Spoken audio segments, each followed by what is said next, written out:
दोस्तों नमस्कार। मैं जय पांडे फिर से आप सभी का स्वागत करता हूं आपके अपने YouTube channel A to Z stories में। ये सफ़र बहुत छोटा है। एक बार एक युवा बहन बस में यात्रा कर रही थी। तभी एक बस स्टैंड से एक तुनक मिजाजी महिला चढ़ी। उसके दोनों हाथ सामान से लदे थे। वह बड़ी अशिष्टता से उस बहन के साथ की सीट पर आकर बैठ गई। कुछ इस तरह कि उसने अपने सामान का बहुत सा बोझ उस बहन के हाथ और पांव पर डाल दिया। पर वह बहन इस व्यवहार पर कुछ नहीं बोली, कोई प्रतिक्रिया नहीं की। किंतु पीछे की सीट पर बैठे एक व्यक्ति को उस महिला के असभ्य व्यवहार पर बहुत गुस्सा आया। उसने बहन को उकसाया, आप कुछ कहती क्यों नहीं इनको? यह भी कोई बैठने का तरीका है? अपना बोझ सहयात्री पर धर दो। शालीन युवती बहन ने मुस्कुरा दिया, भाई साहब, मैं अभी अगले स्टैंड पर उतर जाऊंगी। इस छोटे से सफर में मैं इनसे क्यों कहा सुनूं? अभी चंद पलों में मैं अपने रास्ते और ये अपने रास्ते चली जाएंगी। छोटी सी दूरी और छोटी सी बात के लिए मैं इनसे क्यों लड़ाई झगड़ा करूं? दोस्तों, ये बड़ी साधारण सी घटना है। आपके और हमारे साथ आए दिन घटती रहती है। पर गहराई से आकलन करें तो यह हमारे ग्रंथों के महान सूत्रों से कम नहीं। जीवन के सफर में तरह तरह के आकार प्रकार, विचार और विकार वाले सहयात्रियों से हमारी भेंट होती रहती है। कभी वो अपना कंधा हमारे कंधे से टकरा कर बैठते हैं, यानी हमसे मतभेद रखते हैं। कभी अपना बोझा चाहे अनचाहे हम पर लाद देते हैं, यानी अपनी मुश्किलों और मुसीबतों के घेरों में हमें खींच लेते हैं। ऐसे में हम गुस्सा हो जाते हैं और प्रतिक्रियाएं करने लगते हैं। परंतु उस बहन की भांति हमें भी यह शास्त्रों में कहे गए सूत्र को स्मरण रखना चाहिए। दुर्लभो मनुष्यो देहो क्षणभंगुरः, अर्थात मनुष्य जीवन का सफर दुर्लभ भी है और क्षणभंगुर भी है। ना जाने कौन सी सवारी कब नीचे उतर जाए, कुछ पता नहीं है। फिर इस क्षणिक सी जिंदगी में अपने सहयात्रियों से वाद विवाद में क्या उलझना, क्या किसी का दिल दुखाना, क्यों किसी को अपमानित करना? क्योंकि अंततः वह कर्म संस्कारों का, मुश्किलों मुसीबतों का बोझ है तो उसे सहयात्री का ही है ना।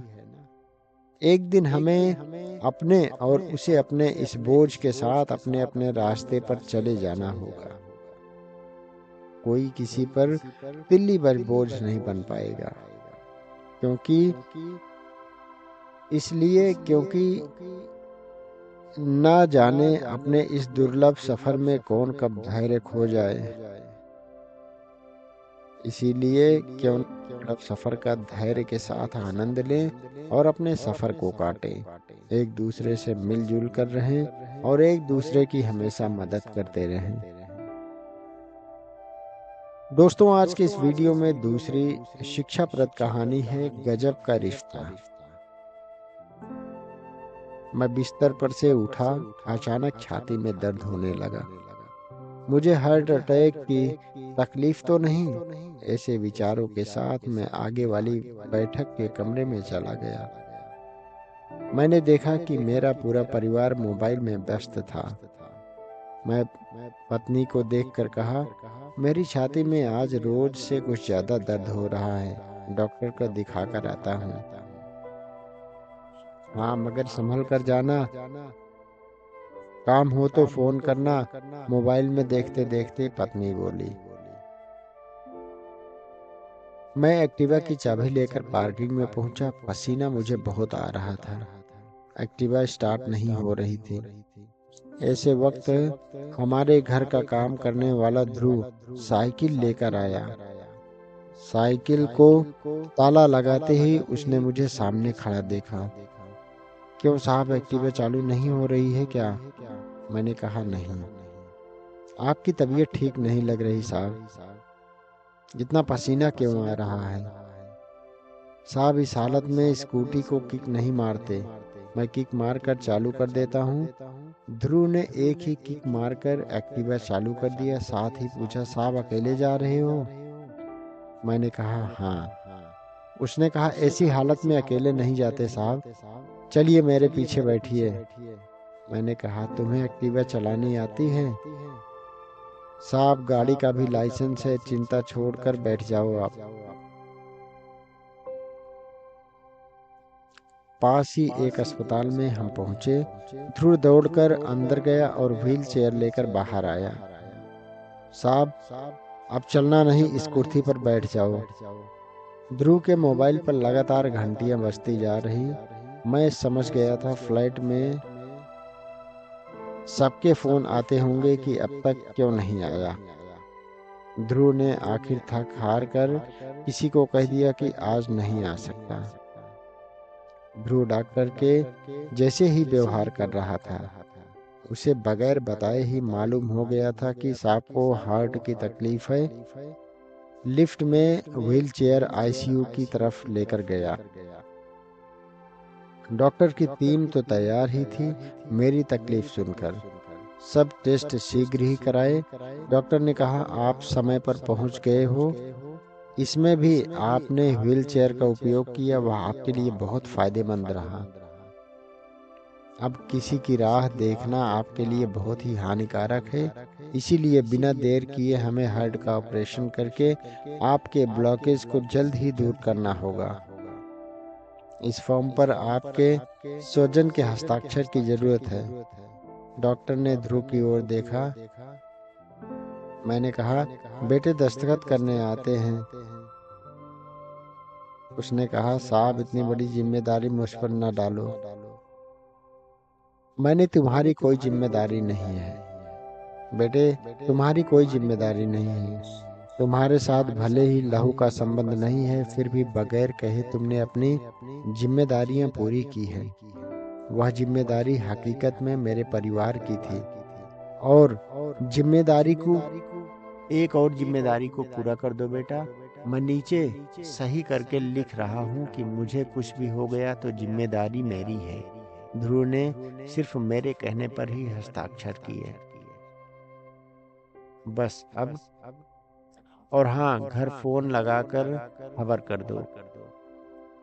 बस उसी समय मेरे सामने मेरी पत्नी का फोन ध्रुव के मोबाइल पर आया। वह शांति से फोन सुनने लगा। थोड़ी देर के बाद ध्रुव बोला, मैडम, आपको पगार काटने का है तो आप काट लीजिए, निकालने का है तो निकाल देना, मगर अभी अस्पताल में ऑपरेशन शुरू होने के पहले पहुंच जाओ। हाँ मैडम, मैं साहब को अस्पताल लेकर आया हूँ। डॉक्टर ने ऑपरेशन की तैयारी कर ली है और राह देखने की कोई जरूरत नहीं है। मैंने कहा, बेटा घर से फोन आया था? हाँ साहब। मैंने मन में पत्नी के बारे में सोचा। तुम किसकी पगार काटने की बात कर रही हो और किसको निकालने की बात कर रही हो? आंखों में आंसू के साथ ध्रुव के कंधे पर हाथ रखकर मैंने बोला, बेटा चिंता कर नहीं करते, मैं एक संस्था में सेवाएं देता हूँ। वह बुजुर्ग लोगों को सहारा देते हैं। वहाँ तुम जैसे व्यक्तियों की जरूरत है। तुम्हारा काम बर्तन कपड़े धोने का नहीं है, तुम्हारा काम तो समाज सेवा है। बेटा पगार मिलेगा, इसलिए चिंता बिल्कुल भी मत करना। ऑपरेशन के बाद मैं होश में आ गया। मेरे सामने पूरा परिवार नतमस्तक खड़ा था। मैं आंखों में आंसू लिए बोला, ध्रुव कहाँ है? पत्नी बोली, वो अभी ही छुट्टी लेकर गांव चला गया। कह रहा था कि उसके पिताजी हार्ट अटैक से गुजर गए हैं, 15 दिन के बाद फिर आएगा।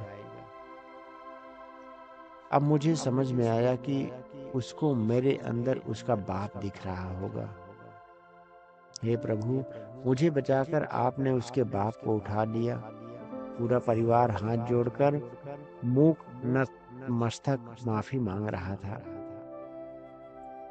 एक मोबाइल की लत एक व्यक्ति को अपने दिल से कितना दूर लेकर जाती है, वह परिवार देख रहा था। यही नहीं, मोबाइल आज घर घर कलह का कारण भी बन गया है। बहू छोटी छोटी बातें तत्काल अपने माँ बाप को बताती हैं और माँ की सलाह पर ससुराल पक्ष के लोगों से व्यवहार करती है, जिसके परिणाम स्वरूप वह 20-20 साल में भी ससुराल पक्ष के लोगों से अपनत्व तो नहीं जोड़ पाती हैं। डॉक्टर ने कहा, सबसे पहले यह बताइए ध्रुव भाई, आपके क्या लगते हैं? मैंने कहा, डॉक्टर साहब, कुछ संबंधों के नाम या गहराई तक ना जाएं तो ही बेहतर रहेगा। उससे मेरा संबंध की गरिमा नहीं रहेगी। बस मैं इतना ही कहूंगा कि वो आपात स्थिति में मेरे लिए फरिश्ता बनकर आ गया था। पिंटू बोला, हमको माफ कर दो पापा, जो फर्ज हमारा था वह ध्रुव ने पूरा किया। यह हमारे लिए एक शर्मनाक घटना है। अब ऐसी भूल भविष्य में नहीं होगी पापा। बेटा, जवाबदारी और नसीहत लोगों को देने के लिए ही होते हैं। जब लेने की घड़ी आ जाए तब लोग पगले झांकते हैं या ऊपर नीचे हो जाते हैं।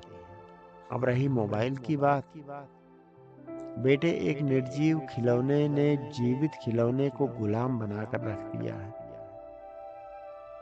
अब समय आ गया है उसका मर्यादित उपयोग करने का, नहीं तो परिवार, समाज और राष्ट्र को उसके गंभीर परिणाम भुगतने पड़ेंगे और उसकी कीमत चुकाने के लिए तैयार रहना पड़ेगा। अतः बेटे और बेटियों को बड़ा अधिकारी या व्यापारी बनाने की जगह एक अच्छा इंसान बनाएं। दोस्तों, ये कहानी नहीं, आज की हकीकत है। मुझसे रहा नहीं गया, मैंने आप लोगों तक अपने दिल की, अपने दर्द को पहुंचाया। इसे समझें, विचार करें। अच्छी लगी तो मुझे कमेंट में जरूर बताएं। चैनल को लाइक, शेयर और सब्सक्राइब करना ना भूलें। मिलेंगे एक नई वीडियो में एक नई रोचक जानकारी के साथ। तब तक के लिए नमस्कार, प्रणाम, जय हिंद।